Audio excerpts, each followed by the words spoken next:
जब second attempt होता है तब उनको थोड़ा सा लगता है कि हाँ इस बार शायद कुछ हो जाए, प्री भी निकले या कुछ हो जाए। जब वो नहीं निकलता तब असली प्रेशर आता है। एज अ गर्ल मैं ये कहना चाहूँगी कि हमें शादी का भी प्रेशर बहुत रहता है कि 25-26 साल के बाद तुम्हें तो शादी करनी ही है, 2-3 अटेम्प्ट में निकाल लो, नहीं तो अगर वो मेरे जो घर वाले हैं मुझे दिल्ली में रख रहे हैं तो दे विल वांट कि मैं जल्दी से जल्दी क्लियर करूँ ताकि उन पे भी जो इकोनॉमिक स्ट्रेस जो है वो भी कम हो। मैं बोला नुकसान ज़्यादा है क्योंकि हम लोगों को ना ट्रैवल बहुत करना पड़ता है। पहले तो आपको जो बेसिक्स है उसका सिलेबस याद होना चाहिए, फिर आपके पास मटेरियल होना चाहिए क्योंकि मटेरियल होगा तभी आप पढ़ पाएंगे। पहले क्या होता था कि ना मटेरियल्स कम होता था, अब आजकल क्या मटेरियल प्लेंटी में हो गया तो उसको ना बहुत रिस्ट्रिक्ट करना बहुत जरूरी हो गया। पहले मेन तो है कि टीचर से बात कर लीजिए, अगर आप खुद से प्रिपरेशन करें तो टॉपर्स वीडियो देख लिया तो उनमें कुछ कॉमन जो वीडियो मतलब बुक्स बता रहे हैं उन कॉमन बुक्स को अपने अलग से रख लिया। हाँ, मैंने काफ़ी सारे टॉपर्स की वीडियोस देखी थी, टीचर्स से बात की थी तो उन्होंने जो बुक सजेस्ट की थी जैसे एंशिएंट, मिडीवल, मॉडर्न के लिए हिस्ट्री उन्हीं को लेनी चाहिए जिन्हें इंटरेस्ट है क्योंकि काफ़ी दिक्कत है, नहीं पढ़ पाते। बाकी रिवीजन ही इसकी की है कि जितना आपने पढ़ा है अब तक उतना पढ़िए, मॉक टेस्ट लगाइए और उन्हें बार बार एनालिसिस करिए और आपको पता होना चाहिए कि आपको कितने अटेम्प्ट करने हैं और अगर कोई क्वेश्चन नहीं आ रहा है तो उस पर टाइम वेस्ट करके आगे बढ़। आपके ऑप्शनल पेपर क्या है पिंकी मैम? मेरा ऑप्शनल हिस्ट्री है। आपका? मेरा sociology, political science. Ma'am history as a optional कैसा लगता है आपको और आपने हिस्ट्री क्यों ली? एक्चुअली मैंने ग्रेजुएशन जो है हिस्ट्री ऑनर्स में किया था दिल्ली यूनिवर्सिटी से और हिस्ट्री काफ़ी इंटरेस्टिंग सब्जेक्ट है और मुझे अच्छा लगता है इसलिए मैंने लिया था। मुझे तो बोरिंग लगता है, सन ईस्वी इतने होते हैं, याद रखना बड़ा मुश्किल होता है। सन ईस्वी जो होते हैं उसको कैसे, उस चीज़ को कैसे याद रखते हैं आप? बार बार रिवाइज करके, आप बार बार रिवाइज करेंगे और अच्छे से इसको एज अ स्टोरी पढ़ेंगे तो हो जाता है यार। क्या स्ट्रेटेजी होनी चाहिए एज ए हिस्ट्री ऑप्शनल की तैयारी अगर हम करना चाहें तो शुरुआत से बताइए, कैसे कैसे तैयारी करनी चाहिए ऑप्शनल को ठीक करने के लिए? पहले तो आपको जो बेसिक्स है उसका सिलेबस याद होना चाहिए, फिर आपके पास मटेरियल होना चाहिए क्योंकि मटेरियल होगा तभी आप पढ़ पाएंगे। मटेरियल कहाँ से लाएं? मटेरियल्स बुक्स जो है इसकी काफ़ी कॉमनली अवेलेबल होती है। नहीं, मटेरियल तो बहुत सारे मटेरियल्स हैं मार्केट में, लेकिन ये है ना सिलेक्टिव पढ़ना है इसका। ये डिज़ाइन पहले क्या होता था कि ना मटेरियल्स कम होता था, अब आजकल क्या मटेरियल प्लेंटी में हो गया तो उसको ना बहुत रिस्ट्रिक्ट करना बहुत जरूरी हो गया। कैसे करेंगे सर इसके लिए? अब ये पहले मेन तो है कि टीचर से बात कर लीजिए, अगर आप खुद से प्रिपरेशन करें तो टॉपर्स वीडियो देख लिया तो उनमें कुछ कॉमन जो वीडियो मतलब बुक्स बता रहे हैं उन कॉमन बुक्स को अपने अलग से रख लिया, उनको पढ़ ले, पहले बेसिक्स एनसीईआरटी पढ़ ली, फिर ऐसे मतलब थोड़ा मतलब टॉपर्स कहते हैं ना कि हमें ज़्यादा नहीं पढ़ना, कम पढ़ना है लेकिन सही पढ़ना है, राइट? तो वो कुछ बुक्स रिकमेंड भी करते हैं ना। उसके बाद जब वो बुक्स रिकमेंड कर रहे हैं, आपने मान लीजिए 3-4 टॉपर्स की वीडियो देख ली, उन्होंने XYZ ऐसे करके कुछ बताया, बुक्स का नाम बताया, तो उसमें आपने कर लिया कि कौन कौन सी कॉमन बुक्स है। हाँ, फिल्टर करेंगे। हाँ, फिल्टर कर लिया। तो मैम आपने ये स्ट्रेटजी अपनाई है और टॉपर्स की किस तरह से मटेरियल हमें हिस्ट्री के लिए अरेंज करनी है जो कि एक लेज़र टारगेट करके?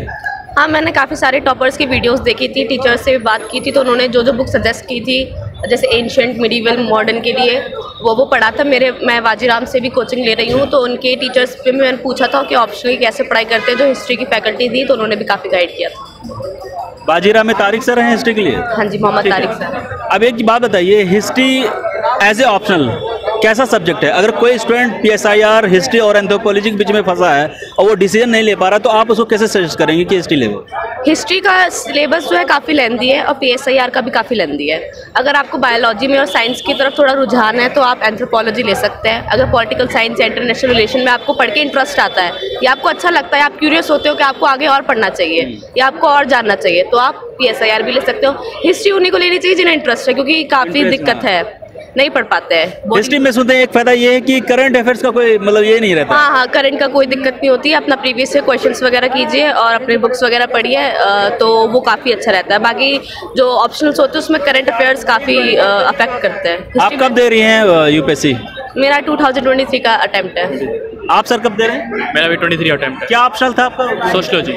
सोशलॉजी की तैयारी कैसे कर रहे हैं आप? मैं सेल्फ प्रिपरेशन कर रहा हूँ अपना। सोशलॉजी की प्रिपरेशन सेल्फ स्टडी से हो जाएगी? हाँ, मतलब थोड़ा क्या होता है कि सोसाइटी से रिलेटेड है तो मेरे वाजिराम से मैं भी वही कोचिंग ले रहा हूँ तो जो हमें सर पढ़ाते हैं सोशल इश्यूज़ तो वो सोशलॉजी ऑप्शनली पढ़ाते हैं। अच्छा। तो मैं उनसे थोड़ा गाइड ले लिया था तो उन्होंने कुछ बुक वगैरह रिकमेंड करी थी तो उनसे बात करके थोड़ा हो गया था।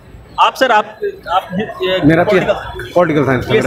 हाँ, PSIR की तैयारी कैसे कर रहे हैं आप? इसके लिए कुछ कोचिंग वगैरह ले रहे हैं? हाँ मैं शुभ्रा रंजन मैम से कोचिंग ले रहा हूँ। अच्छा, शुभ्रा रंजन मैम कैसा पढ़ाती हैं अगर हम PSIR की बात करें तो? बहुत बढ़िया पढ़ाते हैं, वो कॉन्सेप्ट काफ़ी क्लियर करा देते हैं और ज़्यादा आपको सोर्स के लिए भागना नहीं पड़ता।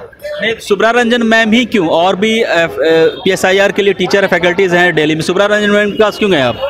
उनके पास काफ़ी अनुभव भी है और उनको जो पढ़ाने का जो तरीका है वो काफ़ी अच्छा है। आपको काफ़ी नोट्स के लिए भागना नहीं पड़ेगा। बुक जो है काफ़ी वो करती हैं, आपको काफ़ी ज़्यादा वो बाहर के लिए नहीं जाना पड़ेगा, इसलिए उनकी कोचिंग जो है सफिशिएंट रहती है और क्वेश्चन भी उनसे थोड़ा बहुत फंस जाते हैं। मैम एक बात बताइए, जैसे कि आप 2023 में देने वाली हैं, अब प्रीलिम्स होने वाला है, राइट?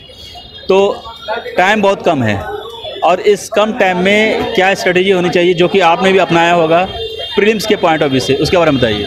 पहले तो मैं जो बाजीराम के नोट्स हैं उन्हीं को रिवाइज़ कर रही हूँ, क्योंकि उनको रिवाइज़ करके भी काफ़ी मैंने प्रीवियस जो स्टूडेंट्स उनसे पूछा है तो वो भी काफ़ी हेल्पफुल होते हैं।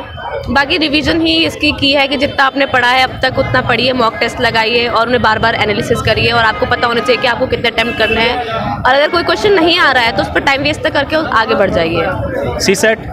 सीसेट का तो अपना प्रीवियस से क्वेश्चन लगा लीजिए, वो इतना टफ होता नहीं है क्योंकि मैंने एसएससी वगैरह की भी तैयारी की थी, तो फिर मुझे सीसेट में इशू। सर आप दिल्ली में ही रहते हैं, राइट? तो यहाँ पे दिल्ली में रह के दिल्ली के रहने वालों को क्या फ़ायदा है यूपीएससी की तैयारी अगर वो करें तो? फ़ायदा मैं बोला नुकसान ज़्यादा है, क्योंकि हम लोगों को ना ट्रैवल बहुत करना पड़ता है। कैसे? अच्छा, मैं रहता हूँ मुंडका में, तो मेरे को यहाँ पे आने के लिए पूरा मतलब घर से 1.5 घंटे पहले निकलना पड़ता है, तो 1.5 घंटा आना और 1.5 घंटा जाना। Oh my God. तो आप यहाँ पे हॉस्टल वगैरह भी नहीं ले सकते, पीजी वगैरह नहीं ले सकते क्योंकि उसके खर्च आ जाएंगे, राइट? हाँ, उसका मतलब एक्सपेंस ज़्यादा हो जाएगा और उसका खाना वाने का प्रॉब्लम होने लगेगी।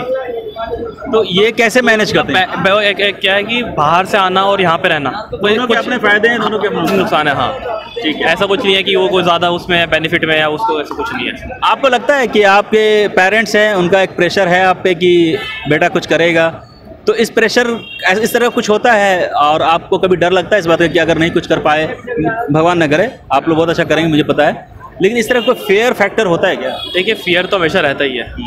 वो आप अभी मैं जैसे हमारा फर्स्ट अटैम्प्ट है तो अभी फियर है, अगर नेक्स्ट अटैम्प्ट आएगा उसमें भी फियर रहेगा, तो फियर तो हमेशा रहता है, कॉन्स्टेंट रहता है। लेकिन यह है कि घर वाले काफ़ी सपोर्टिव होते हैं। कभी कभार टाइम होता है कि वो थोड़ा मतलब प्रेशर क्रिएट करते हैं, वो क्योंकि वो भी ज़रूरी है। अगर हम एकदम से फ्री ऑफ माइंड हो जाएंगे तो हम फिर इधर उधर मतलब समझ रहे हैं ना मैम। इसको ये फेयर फैक्टर होता है, इसको कैसे मेंटेन करती हैं आप लोग?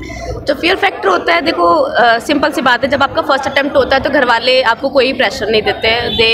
दे ऑलवेज सेज कि कोई दिक्कत नहीं है बेटा, कि अच्छे से पढ़ो। जब सेकंड अटेम्प्ट होता है तब उनको थोड़ा सा लगता है कि हाँ इस बार शायद कुछ हो जाए, प्री भी निकले या कुछ हो जाए। जब वो नहीं निकलता तब असली प्रेशर आता है। एज अ गर्ल मैं ये कहना चाहूँगी कि हमें शादी का भी प्रेशर बहुत रहता है कि 25-26 साल के बाद तुम्हें तो शादी करनी ही है, 2-3 अटेम्प्ट में निकाल लो, नहीं तो अगर वो मेरे जो घर वाले हैं मुझे दिल्ली में रख रहे हैं तो दे विल वांट कि मैं जल्दी से जल्दी क्लियर करूँ ताकि उन पे भी जो इकोनॉमिक स्ट्रेस जो है वो भी कम हो। तो प्रेशर स्टार्टिंग में नहीं होता है, प्रेशर असली में जो बनता है वो बाद में बनता है, फैमिली से भी, सोसाइटी से भी, और खुद को भी एक गिल्ट होने लगता है कि हम इतना पढ़ रहे हैं, सबका निकल रहा है, हमारा क्यों नहीं निकल रहा है। तो खुद का भी एक सेल्फ प्रेशर होता है, उसको मेंटेन करने का मेरे को लगता है कि आप मेडिटेशन वगैरह कर सकते हैं। बाकी अपनी पढ़ाई जारी रखिए, पढ़ाई डिसकंटिन्यू मत कीजिए। वो कहते हैं नहीं, ये प्रेशर पे ही काम होता है, इस प्रेशर को भी पॉजिटिवली लेना चाहिए, राइट? हाँ, अगर आप प्रेशर में पढ़ाई करेंगे तो आप अच्छा सा भी पढ़ सकते हैं, आप उसको नेगेटिव वे में मत लीजिए, क्योंकि सबको पता है प्रेशर है, यूपीएससी बहुत बड़ा एग्जाम है, इसमें बिना प्रेशर के या बिना किसी स्ट्रेस के आप ज़्यादा देर नहीं रह सकते। पढ़ना तो आपको पड़ेगा, चाहे प्रेशर में पढ़ें चाहे स्ट्रेस में पढ़ें। और रही बात फैमिली की, वो भी अपनी जगह कहीं ना कहीं ठीक ही होते हैं, वो भी 10 चीज़ें देखते हैं, बट ज़्यादातर फैमिली वाले अब सपोर्ट में आ गए हैं, तो पहले दूसरे अटेम्प्ट में इतना प्रेशर नहीं होता, प्रेशर सबसे ज़्यादा बढ़ता है आगे के अटेम्प्ट। तो अभी ये पहला अटेम्प्ट आपका, राइट? तो अभी आपके लिए लड़के नहीं देखे जा रहे हैं, राइट? अभी नहीं। चलिए, अच्छी बात है, ऑल द बेस्ट, आप लोग अच्छा करें। और आपकी बातों से लग रहा है कि आप में पोटेंशियल है और कुछ अच्छा करने वाले हैं। ठीक है sir, thank you very much. Thank you.